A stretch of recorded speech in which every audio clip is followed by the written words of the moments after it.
Muzina la Tate ndila Mwana ndila Mzimu woyera. Ambuye akhale nanu. Abale yanga okondeka ndikulandireni lero kuno ku programu yathu yatilankhuleni Ambuye. Lero pamene tikuchita chaka cha uthenga wa Mulungu kwa Maria, chimene chimachitika pa 25 March, tsiku la lero, date ya lero. Mawu athu oyamba achokera mu Yesaya 7 ndime ya 10 mpaka 14.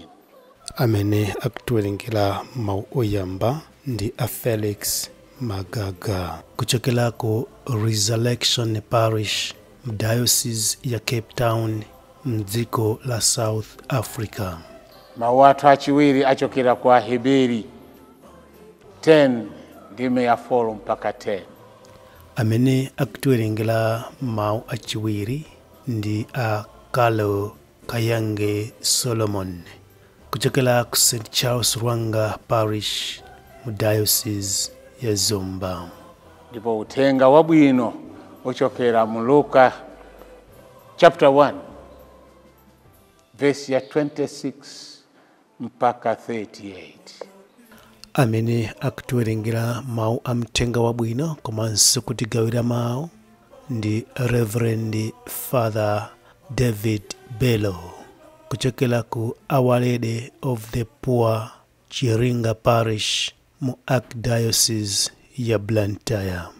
Mawu oyamba. Mawu ambuku la mneneri Yesaya. Chauta adalankhula ndi mfumu Ahazi kuzera mwa mneneri Yesaya kuti, upemphe chizindikiro kwa Chauta Mulungu wako, chikhale chozama ngati manda, kapena chachitali ngati mlengalenga. Koma Ahazi adati, sindizapempha, ndipo sindizayesa Chauta. Apo Yesaya adati, mumve sono, inu chizukulu cha Davide, kodi sikukukwanirani kutopesa anthu? Apa mufuna kutopesa ndi Mulungu wanga yemwe? Chifukwa chake Ambuye omwe azakupasani inu chizindikiro. Onani, namwali atenga pakati, ndipo azabala mwana wamamuna. Mwanayo azamutcha dzina lake Emanuele, ndiye kuti Mulungu ali nafe. Mawu a Ambuye. Tithokoze Mulungu. Mawu achiwiri. Mawu ankalata yolembera Aheberi. Magazi ang'ombe zamphongo ndi atonde sangathe konse kuchosa machimo. N'chifukwa chake pamene Khristu adaza pansi pano adati, inu Mulungu simufuna nsembe kapena chopereka, koma mudandikonzera thupi. Nsembe zopsereza ndiponso nsembe zopepesera machimo simudakondwere nazo. Sono ndidati, ndili pano Mulungu kuti ndichite zimene mufuna, monga zidalembedwera za ine m'buku la malamulo. Motero poyamba adati, nsembe kapena zopereka, nsembe zopsereza kapena nsembe zopepesera machimo simudazifune ndipo simudakondwere nazo. Adanena zimenezi ngakhale malamulo ndiwo adanena kuti ziperekedwe. Koma pambuyo pake adati, ndili pano Mulungu kuti ndichite zimene mufuna. Motero Khristu adachosa nsembe za mtundu woyamba kuti m'malo mwake akhazikitse nsembe ya mtundu wachiwiri. Chifukwa chakuti Yesu Khristu adachita zimene Mulungu adafuna kuti achite, ndife oyeresedwa ndi nsembe ya thupi lake, limene iye adapereka kamodzi kokhako. Mawu a Ambuye. Tithokoze Mulungu. Ambuye akhale nanu. Uthenga wabwino monga adalembera Luka woyera.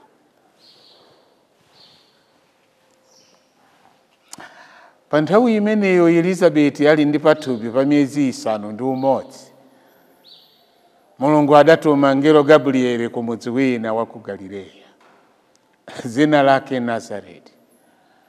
Adamtuma kwa namwali wina wosadziwa mamuna amene anali atafunsidwa mbeta ndi mamuna, zina lake Yosefi, wa fuko la mfumu Davide. Namwaliyo zina lake adali Maria. Ngelo uja anaza kwa yena ati, moni inu amene Mulungu akukomerani mtima kotheratu, Ambuye ali nanu. Maria adadzidzimuka nawo kwambiri mawu amene wanayamba kusinkha-sinkha kuti kodi moni ameneyu ndi wa mtundu wanji. Ngelo anamuwuza kuti musaope Maria, Mulungu wakukomerani mtima muzatenga pathupi, ndipo muzabala mwana wa mamuna, muzamutcha dzina lake Yesu.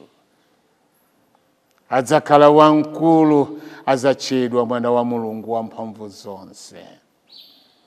Ambuye Mulungu adzamulonga ufumu wa kholo lake Davide, ndipo adzakhala mfumu ya Israeli mpaka muyaya. Ufumu wake suzatha konse. Kwa Maria adafunsa ngelo kuti zimene zitheka bwanji popeza kuti sindimdziwa mamuna. Ngelo anamuyankha kuti Mzimu Woyera adzakutsikirani, ndipo mphamvu ya Mulungu wamphamvu zonse zidzakuphimbani. N'chifukwa chake mwana wozabadwayo adzakhala woyera, ndipo adzatchedwa mwana wa Mulungu. Onani m'bale wanu uja Elizabeti, nayenso akuyembekezera mwana wa mamuna mu ukalamba wake. Anthu amati ngosabala, komabe uno ndi mwezi wake wa 9 pajatu palibe kanthu kosatheka ndi Mulungu. Apo Maria adati, ndine mtumiki wa Ambuye, zindichitikire monga mwanenera. Ndipo ngeloyo adamusiya. Mthenga wa Ambuye. Abale yanga okondeka, ngakhale ili nyengo imene timachita ifeyo akatolika timavala pepo kuonesa chiyembekezo. Koma tsiku la lero mpingo umanena kuti tiyeni tikondwe chifukwa chakachi nchachikulu. Tiyeni tisekerere kwa zimene tikuchitazi palenti, tsinde lake ndi limene. Kunalibe lenti popanda Ambuye Yesu. Kunalibe Pasaka imene tikuiziwa ife inachita kubwera ndi Ambuye Yesu. Osakhala Pasaka ya Ayuda ayi. Pasaka yobweretsa moyo. Osakhala Pasaka imene imabweretsa imfa ayi, koma yobweretsa moyo. Lero ndi chaka chokuti uthenga udafikira amayi Maria. Tsiku ili ndi tsiku limene nyengo za amayi Maria zidasinda. Ndingatenso kunena kuti ndi tsiku limene nyengo za Yosefe zidasinda. Kuchokera tsiku ili amayi Maria sana khalenso chimozimozi.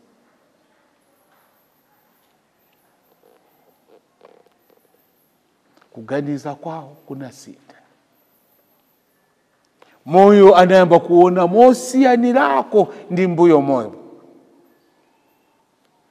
Ndi uthenga umene unabwera mozizimutsa, modabwitsa, koma ndi uthenga umene anayenera kuti akaulandira uyambe kugwira ntchito. Ndipo Mulungu sakakamiza.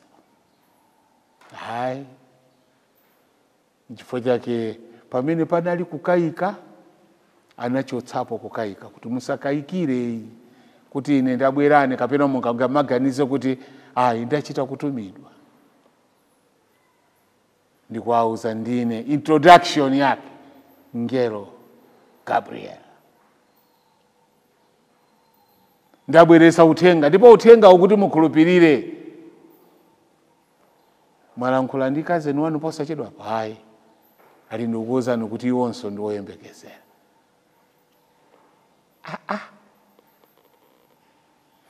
Abale, lero ndi tsiku lokuti mpingo umayenera kukondwa. Kumayiko kumene Chikhristu chinakhazikika ndi tsiku limene anthu amakhala pachuti.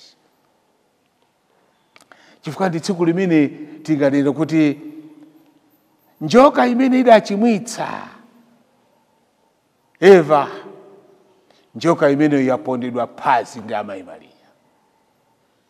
Ilibenso ntchito, ululu wace palibe. Chifukwa amayi Mariya ndiye amene Mulungu adakonza kuti kupyolera mwa iwo mawu a Mulungu akhazikike pa dziko lapansi. Si uthenga umene Satana akanakondwera nawo, ayi. Koma uthenga umene unasintha kuganiza kwa amayi Mariya, kachitidwe ka zinthu. Kwa iwo amene amakonda kupanga ma research yawo, kufufuza. Ndi kwa iwo amene amapemphera kwambiri. Kwatenga mawu amene kwamba kwasinkhasinkha, utimapeza muzambiri. Chabwino uthenga wapeza amayi Mariya aulandira ndi umenewu.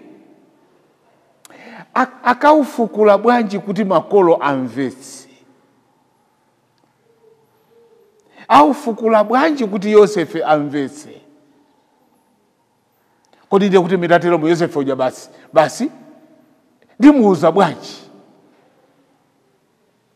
Chifukwa chende kuti anthu akafukufuku ndiopemphera, ndiye pang'ono ndi pang'ono mawu amayamba kuzitambasula. Chifukwa ye mwini Mulungu mwini wake yemweyo amene anafikira amayi Mariya amatifikira tonsefe pamene tikupemphera, ndipo amatiululira zinthu. Vuto ndilo kuti ife timazikayikira.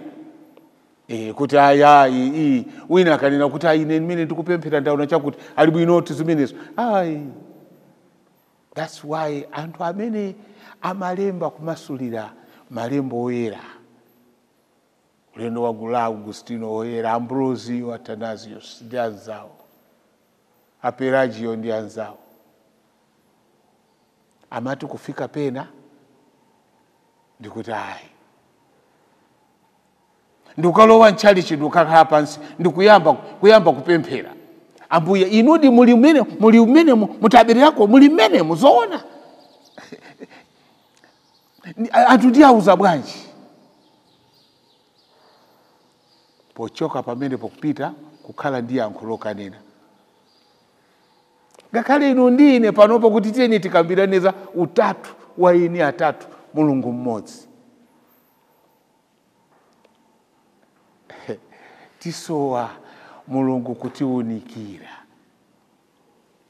Nkhani ya lero pa chaka cha amayi Mariya tiphunzirepo zinthu zingapo. Amayi Mariya uthenga ataulandira ananena kuti kufuna kwa Mulungu kuchitidwe, ndiye kuti kuvomera kuti tsopano lino ine ndili wokonzeka kuchita zimene Mulungu afuna kuti ndichite, ndipo sindikukayika konse. Ndi nyimbo imene imayimbidwa kwa iwo amene ali akatolika, amadziwa nditu kufunika kwake kwa nyimbo imene. Lero ndi tsiku lalikulu la mtengo wapatali, nyimbo yosonyeza kuti mtima wanga ukutamanda Ambuye chifukwa wandichitira zinthu zazikulu. 1 ndi nyimbo yothokoza, ndipo aliyense payekha adziwe kuthokoza. Si nyimbo ya munthu mmodzi. Chifukwa chake ife tikapemphera imayenera kuyimbidwa nyimbo imene kapena kunenedwa, chifukwa ni nyimbo imene imasonyeza 1 kuthokoza, 2 ikulongosola zimene zichitike patsogolo. Mwana amene azachedwa ndipo iyeyi azatenga ufumu wa abambo wake kwa David ndipo kukhazikitsa suzatha. Ndi nyimbo imene imanena zinthu osakhala zongopeka ya zokhazikika. Amayi Mariya atayimba nyimbo imeneyi yothokoza Mulungu, ife tingati kuphunzira zinthu zingapo lero.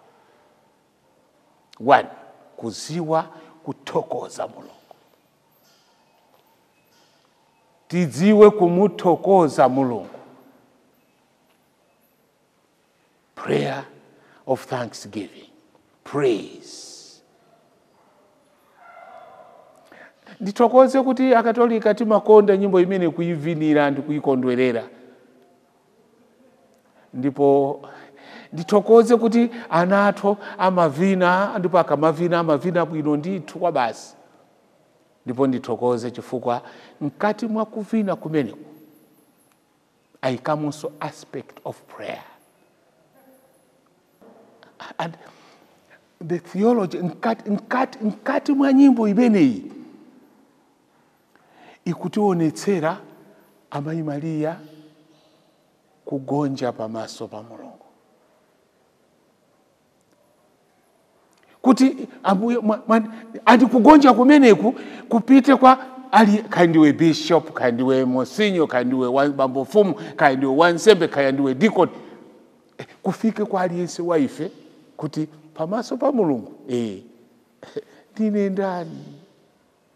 Amayi Mariya amene akunena kuti mwabwera kuzandiuza ine zimene timamva zija zokuti ananena Isaiya ndipo mundu wamkazi amakamba zaine simmaganiza choncho. Ndi nyimbo imene aliyense kaya tili paphwando ukhale pa position awiri. Kukondwa ngati Elizabeth kapena kuzikhuthula ngati Amayi Mariya. Ndikufuna kunena kuti tsiku ndi tsiku nyimbo imeneyi tinayenera kuchfa imayenera kutikumbutsa kuti musayiwale kuti inuyo si inu kanthu popanda mwino wanu. Inu ndinu nthambi, ine ndine mpesa, anatero Ambuye Yesu. Tsiku lalo pamene kuchita chaka chimenechi chokuti uthenga udafika kwa Amayi Mariya, kwa ife tiyenera kukondwa komanso tiyenera ife kugonja m'manja mwa Mulungu. Lero ndi tsiku limene tiyeneranso ife kunena kuti izi sizingochitika lero, zachokera patali, mbiri ikupherezeredwa lero. Ndipo poti mbiri yapherezeredwa lero, tonse titenge maso athu tiyang'ane kwa Ambuye Yesu.